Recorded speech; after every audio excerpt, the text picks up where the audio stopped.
세계에서 제일 살기 좋은 도시 비엔나에서 배운다 4편 보이지 않는 공동체의 힘에 대해서 말씀드리겠습니다. 먼저 지난 시간에 듣지 못한 분들을 위해서 간략히 비엔나에 대해서 소개드리겠습니다. 지난 10년간 세계에서 제일 살기 좋은 도시로 선정되었고요.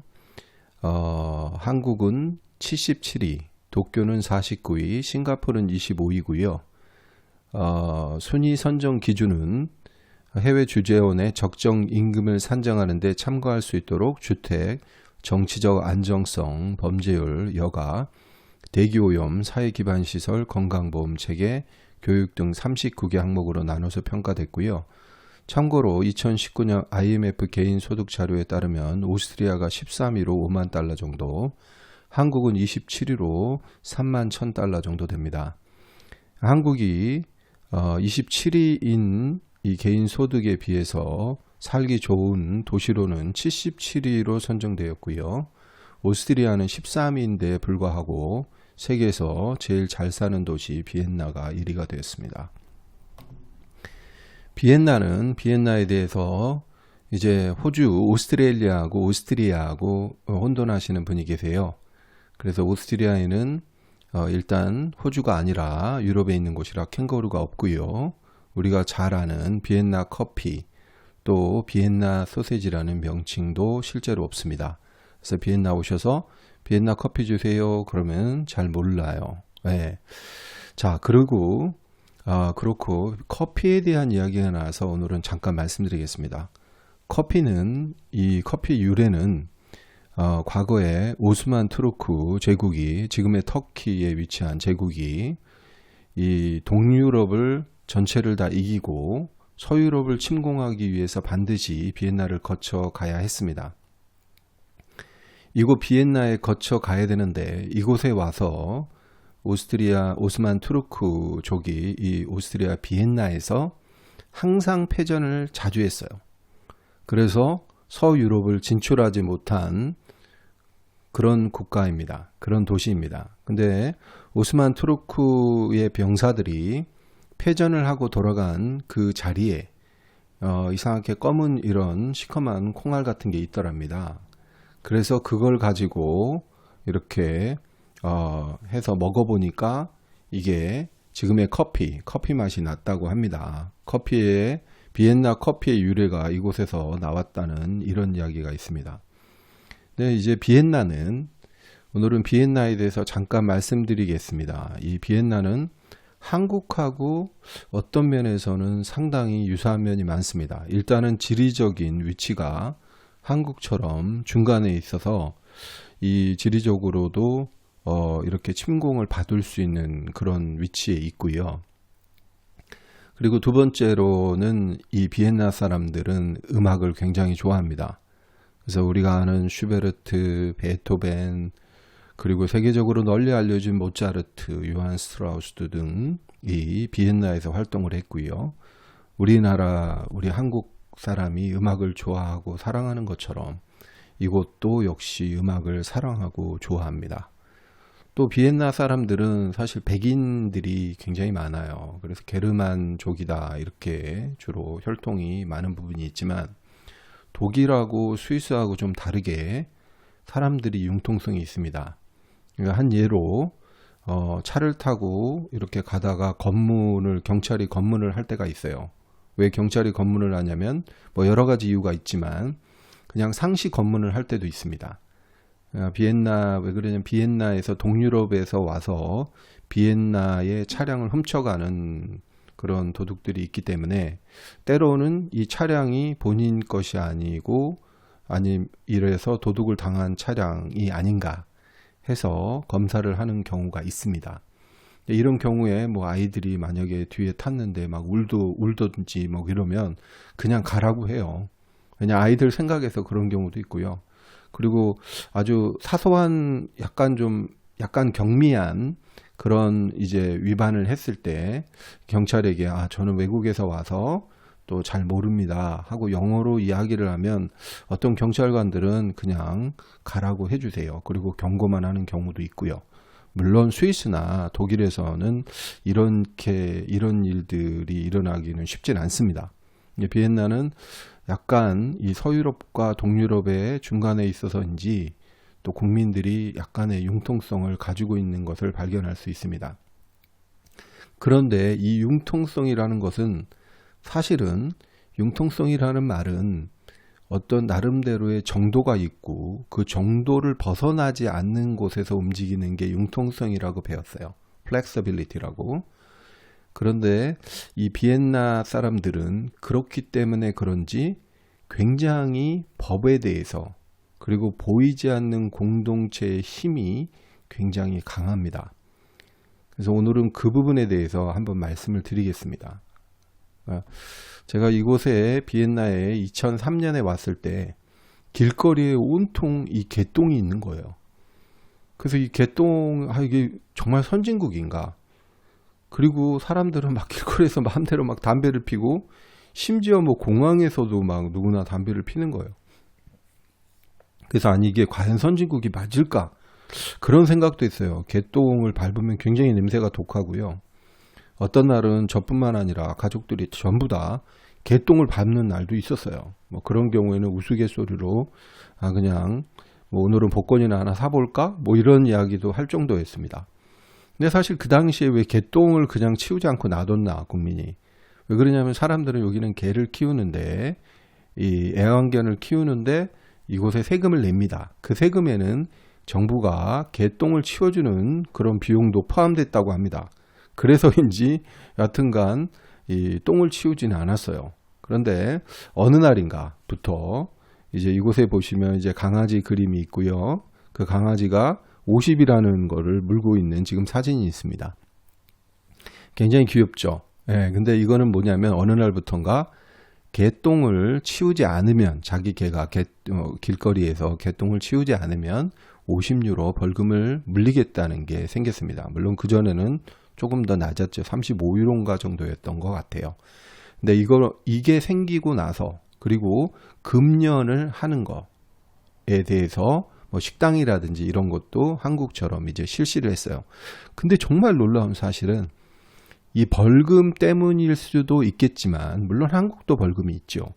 그런데 놀랍게도 이렇게 만드는 순간 개똥이 하루아침에 사라졌다는 사실이에요.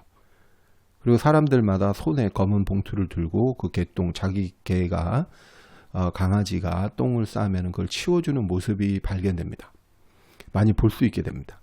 근데 저는 놀라운 게 이 변화의 속도, 그러니까 법을 지키는 이 속도가 굉장히 빠르다는 거예요.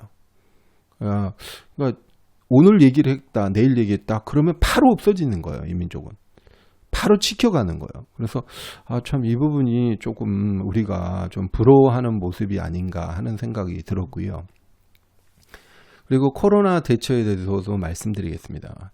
정말 우리나라도 코로나를 전 세계에서 잘 대처했다는 평가를 듣지만 오스트리아는 솔직히 주변이 바로 이태리하고 접경이고요. 그리고 또 다른 국가들하고 접경이기 때문에 이 나라도 역시 코로나를 대처하는 것은 쉽지 않았습니다. 그럼에도 불구하고 이 오스트리아는 굉장히 신속하게 잘 대처를 했어요. 특히 놀라운 사실은 식료품 공급입니다. 식료품 공급이면 많은 국가들이 식료품 이런 위기 상황이 오면 식료품을 사라는 말을 안 해요. 근데 오스트리아는 전문가들을 통해서 비엔나는 특히 전문가들을 통해서 앞으로 중국이 문제가 되고 아시아 지역이 문제가 돼서 물류 시스템에 문제가 올 것 같습니다. 그러니까 2주간 정도의 식량을 지금부터 구입을 하라. 필요한 생필품하고 약품을 구입하라고 오히려 기자들을 통해서 언론에 보도를 합니다. 한국 같은 경우에 예를 들어 위기 상황에서 뭐 사재기해라, 2주간 사라 이러면 굉장히 좋지 않은 소리를 들을 수 있는데 이곳은 전문가를 통해서 그렇게 얘기를 하는 거예요. 실질적으로. 그리고 놀라운 거는 빠른 시간에 학교의 교장 선생님들하고 또한 학부형 대표들하고 빠른 시간 내에 토론을 거쳐서 의사결정을 하는데 놀라운 건 학사 일정에 전혀 차질이 없게 준비를 한다는 겁니다. 그래서 어떻게 보면 이제 한국은 조금 이제 좀 몇 개월 동안에 이제 학생들이 좀 학교를 가지 않은 일이 발생을 했지만, 그리고 수업을 할 수 없는 일들이 발생을 했지만, 이곳은 그런 일이 시간이 거의 없었어요. 굉장히 짧은 시간에 그걸 대처를 하고, 그 다음에 뭐 마스크, 유럽 사람 잘 아시지만 유럽 사람들은 마스크를 쓰지 않는데, 어느 날 아시아 사람들 마스크 쓰는 거에 대해서 굉장히 또 긍정적이라고 얘기를 하면서 총리가 나와서, 이 젊은 총리입니다. 총리가 나와서 마스크 쓰세요 얘기를 하니까 마스크 다 쓰는 거예요. 그리고 병상을 미리 준비를 했습니다. 중환자들을 위해서 병상을 준비했는데 그 병상이 굉장히 텅텅 비는 일이 발생을 했어요. 그러니까 여러 가지 보면은, 그리고 줄을 서 있으라, 이렇게 옆에 좀 사진이 오래된 사진 같아 보이지만, 이 사진을 보면 줄을 서 있으라 그러면 국민들이 사람마다 간격을 두고 반드시 줄을 서요. 이렇게 줄을 서는 거예요. 놀랍게도. 그래서 이게 조금 놀라울 정도로 법을 잘 신속하게 잘 지키고 정부가 얘기해주는 정부의 말을 믿고 따라준다는 겁니다.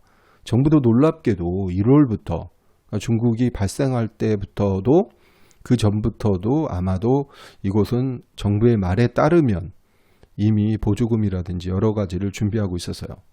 그런데 오스트리아는 전 국민을 상대로 재난지원금을 주지 않습니다. 전 국민을 주지는 않는 것 같아요. 그리고 실제로 없었습니다. 자, 그렇다면 오스트리아 국민들, 특히 비엔나 시민들이 왜 이럴까요? 비엔나는 사실 자동차에 이곳은 블랙박스를 하지 못하게 되어 있습니다. 개인 사생활 침해이기 때문에요. 그리고 CCTV를 자기 마음대로 달 수가 없어요. 그러니까 예를 들어서 회사 내에서도 직원들이 다니는 그 길, 동선에 CCTV를 달면 안 돼요. 물론 이제 출입구라든지 이런 보안을 위해서 필요한 데는 달지만 그렇지 않는 거예요.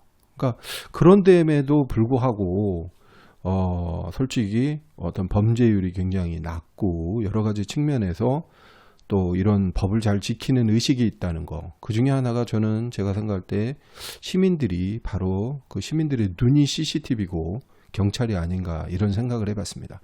한 예로 부끄럽지만 한국에 이제 뭐 기업에 다니시는 분이 저녁에 술을 좀 드시고 음주운전을 하시고 차를 저녁에 세워놓고 들어갔다고 합니다. 근데 이 분은 전혀 뭐 생각을 안 했던 거죠. 이제 밤이니까 안 보겠지라고 생각하고 들어갔는데 다음날 경찰이 와 있는 거예요. 왜냐하면 이분이 밤에 늦게 차를 세우고 들어갔는데 이분이 음주운전을 한 거를 옆집에 있는 오스트리아인이 보고 신고를 한 겁니다. 예를 들어서 뭐 자동차 사고가 났을 때도 그 구급차를 비켜주는 상황이 한국도 많이 좋아졌습니다. 모세의 뭐 기적처럼 자동차들이 옆으로 쫙 이렇게 펼쳐지는데, 이제 그 한국에 굉장히 많이 좋아졌지만 사실 이곳은 놀라울 정도예요.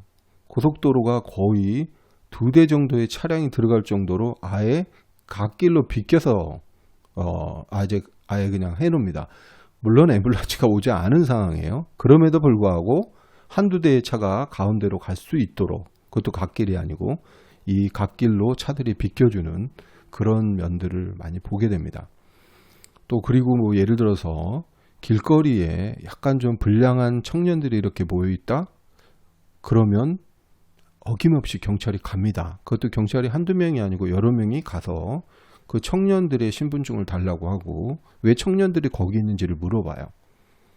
뭐 이제 우리가 얘기하는 그런 부분들이 이 시민들에게 위해 요소적으로 보인다 싶으면은 사전에 경찰들이 가는 거예요. 그리고 그거를 반드시 시민들이 그냥 보고 지나치는 것 같지만 그거를 신고를 하는 겁니다. 이 반면에 보면은 이렇게 그 테라세라, 우리로 말하면은 이런 발코니 이런 데 보면은 이분들은 굉장히 아름답게 꽃들을 이렇게 만들어 놔요, 화단을. 그래서 이분 처음에는 그런 생각을 했어요. 이게 본인들이 보기 좋기 위함일 거다, 이런 생각을 했는데 알고 봤더니 다른 사람들, 타인이 보기 좋으라고 이 화단의 꽃들을, 그리고 발코니의 꽃들을 아름답게 장식을 한다고 합니다. 물론 집도 그렇게 꾸미고요. 이제 여러 가지 면들인데, 참 그런 거를 보면은 이제 놀라운 일이고요. 굉장히 우리보다는 좀 다른 것 같고요. 물론 우리 민족도 남을 사랑하고 생각하는 강점들, 또 다른 측면들이 많습니다. 근데 이제 제가 오늘 더 말씀드리고 싶은 거는 눈에 보이지 않는 소수 공동체가 이곳에 있다는 거예요. 때로는 이 눈에 보이는 것들보다는 사실 눈에 보이지 않는 것들이 더 큰 이 힘을 발휘합니다. 뭐 사랑이라든지 뭐 믿음이라든지 이런 것들은 눈에 보이지 않지만 돈보다는 굉장히 강한 힘을 가질 때가 많아요. 물론 요즘 사회는 점점 돈이 더 강한 힘을 갖는 것 같아서 안타까울 때가 많습니다. 근데 이제 비엔나는 보면 사람들이 굉장히 조용해요. 별로 말도 많이 안 하고 또 옆집을 생각해서 그런지 소음을 그렇게 크게 이렇게 만들지는 않습니다. 특히 놀라운 거는 여기는 이제 점심시간이 되면 이 노인 어르신들이 식사를 하시고 나서 굉장히 피곤합니다. 사실 아시는 분들은 아시겠지만 밥을 먹는다는 것 자체가 굉장한 에너지가 소모되는 일이에요. 그래서 노인 어르신들은 식사를 하시고 나면은 피곤이 몰려오고 좀 쉬셔야 돼요.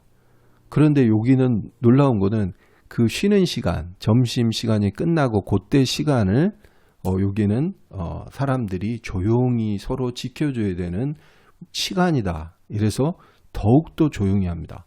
공사하는 분들도 그때 시간은 가급적이 많으세요. 왜? 그때 쉬시라고. 그때는 쉬는 시간이라고. 이렇게 생각을 합니다. 그리고 일요일도 토요일도 그때는 루헤탁이라 그래서 쉬는 날이다. 그래서 그때는 공사를 가급적 안 해요. 거의 안 하고, 그리고 주변에 소음을 만드는 일을 굉장히 서로 절제를 합니다. 근데 이 민족이 그래서 굉장히 어떻게 보면은 약간 좀 이렇게 굉장히 자기 중심적으로 보일 수도 있지만 그렇지 않는 거예요. 그러니까 어떻게 보면 타인을 위해서 이렇게, 예를 들어서 우리가 보면은 공원에 갈 때, 또 길거리에 걸어갈 때 우리는 뭐 추리닝복을 입고 편한 복장을 하고 나가는데 이분들은 정장을 하고 나갑니다. 공원에 가는데 정장을 해요. 왜 그럴까요? 타인이 자신을 봤을 때도 그렇고 타인이 보기에 나쁘지 않게, 혐오감이 들지 않게 그렇게 하는 거예요. 그래서 그 부분이 조금 우리랑은 좀 다른 부분이다. 틀린 것보다는 다른 부분일 수 있고요. 근데 이제 제가 놀라운 사실은 뭐냐면 이 민족이 평상시에는 조용하고 굉장히 이렇게 어떻게 보면은 우리로 말하면은 이렇게 자기의 생활을 중시 여기는 것 같이 보이는데 어떤 문제가 터졌다 이러면 이분들은 소수인이 먼저 직결을 합니다. 그러니까 한 예로 이제 저희 아파트에 공사를 했어요. 그러니까 저 같은 경우에 사실 독일어를 이 나라 사람만큼 잘할 수가 없지요. 그래서 사실 공사를 하는데 여러 가지 좀 아픔이 있었고 문제가 있었어요.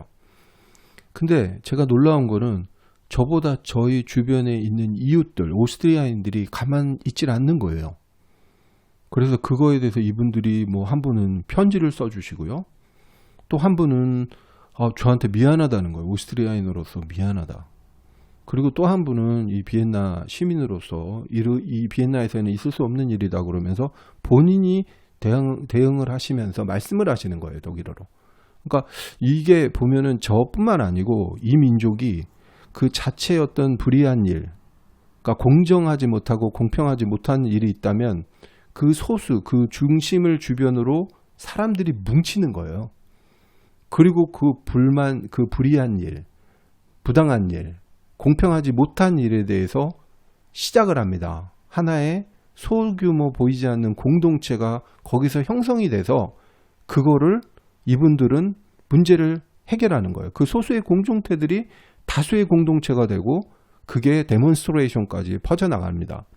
근데 이 데모하는 과정도 놀라운 건 여기 사진을 보시면 알지만 예를 들어서 이게 이제 기후 때문에 이제 학생들이 데모를 하는데 이때는 각 학교마다 전달이 됩니다. 그리고 선생님들이 결정을 해요. 아이들하고 학부형하고.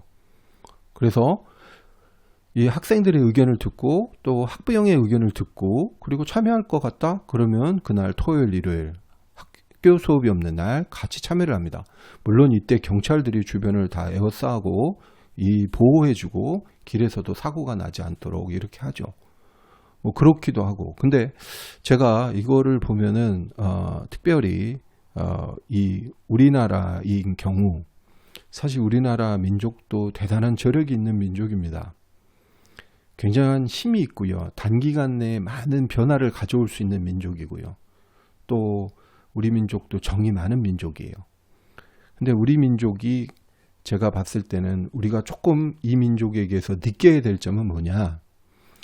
이 소수의 이 문제를 두고 그 주변에 있는 소수의, 그러니까 예를 들어서 한 집이 있다면, 한 아파트에 한 가정이 있다면 그 주변에 계신 분들이 그 한 집을 서로가 서로에 대해서 나름대로 문제가 있을 때 같이 해결해 나가는 힘이 우리가 좀 필요하지 않을까 하는 생각을 해봅니다.